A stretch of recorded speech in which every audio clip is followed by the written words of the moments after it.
तो चलिए आज एक ऐसी कहानी सुनते हैं जो 1990 के दशक की है।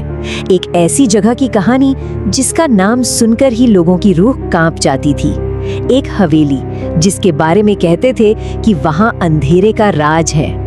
और देखिए, ये सिर्फ कोई सुनी सुनाई बात नहीं थी, बल्कि उस जगह की एक डरावनी हकीकत बन चुकी थी।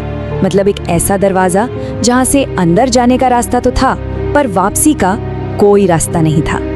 तो कहानी के पहले अध्याय में चलते हैं। एक ऐसा अध्याय जहां एक शख्स ने इस अनसुने बुलावे को सुना और शायद अपनी जिंदगी की सबसे बड़ी गलती कर बैठा।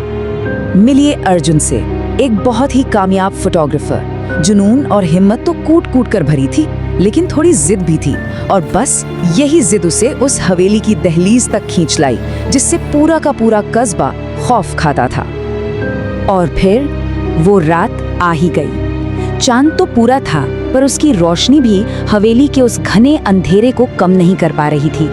अर्जुन दीवार फांदकर अंदर दाखिल हो गया, और अंदर घुसते ही हवा में जो सड़ी हुई लकड़ी और धूल की गंध खुली थी ना, वो किसी बहुत बड़ी अनहोनी का इशारा दे रही थी। दरबार हॉल बहुत बड़ा और एकदम खाली था, फिर भी अर्जुन को ऐसा लगा कि वो अकेला नहीं है।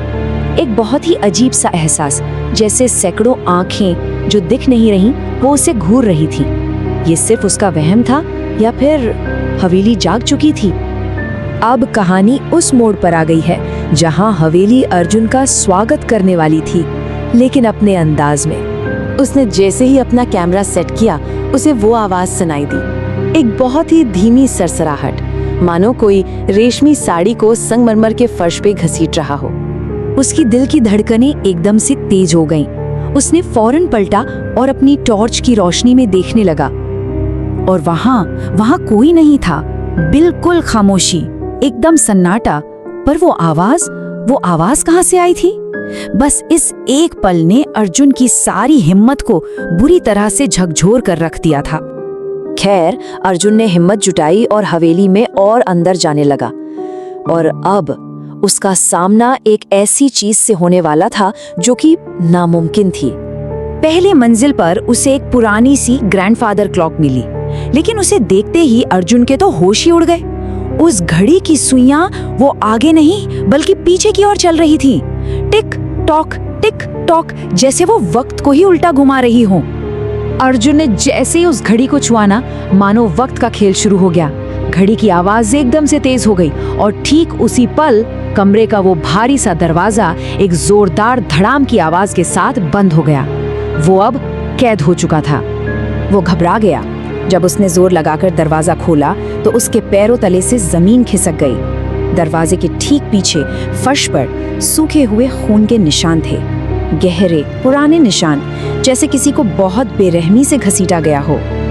और तभी उसे अपने कान के पास एक ठंडी सी सांस महसूस हुई, और फिर एक फुसफुसाहट जो सीधे उसकी रूह में उतर गई। एक औरत की आवाज जो जैसे सदियों से उसी का इंतजार कर रही थी।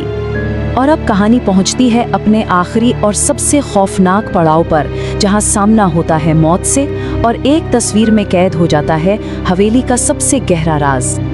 अर्जुन ने बहुत धीरे धीरे अपनी गर्दन घुमाई। कोने में एक धुंधला सा साया था जो धीरे धीरे एक औरत की शक्ल ले रहा था, और उसकी आंखें वो आंखें नहीं थीं। वो तो अंधेरे के दो गहरे कुएं थे जिनमें हजारों सालों की तन्हाई और दर्द कैद था। वो हवेली की पहरेदार थी। अर्जुन ने अपनी आखिरी हिम्मत जुटाई, किसी तरह कैमरा उठाया और फ्लैश चमका दिया। एक बहुत तेज चीख गूंजी और अर्जुन को भागने का मौका मिल गया। वो अंधेरे गलियारों से होता हुआ पागलों की तरह बाहर की ओर भागा। जब वो दीवार फांद कर सड़क पर पहुंचा, तब तक सुबह की पहली किरण निकल रही थी। वो हाँप रहा था, और उसने सोचा कि वो उस कब्रगाह से जिंदा बच निकला। लेकिन जब उसने अपना कैमरा देखा तो वो पूरी तरह से टूटा हुआ था। उसका लेंस चकनाचूर हो चुका था। पर हैरानी की बात ये थी कि कैमरे के अंदर का वो छोटा सा मेमोरी कार्ड वो बिल्कुल सही सलामत था। कांपते हुए हाथों से घर पहुंचकर उसने वो कार्ड अपने कंप्यूटर में डाला। उस पर सिर्फ एक फोटो थी, सिर्फ एक। और ये तस्वीर इस पूरी कहानी का सबसे भयानक सच बयान कर रही थी।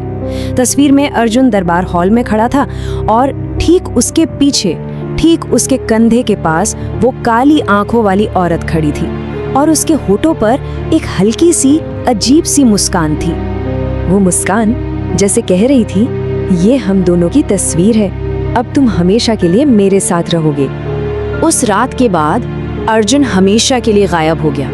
वो हवेली की उन अनगिनत कहानियों का एक और हिस्सा बन गया। लेकिन कहानी शायद यहाँ खत्म नहीं होती, क्योंकि आज भी लोग कहते हैं कि उस हवेली के पास से गुजरने पर कभी कभी 2 साए दिखाई देते हैं, एक औरत का और दूसरा एक फोटोग्राफर का, जो शायद आज भी अपनी आखिरी तस्वीर लेने की कोशिश कर रहा है।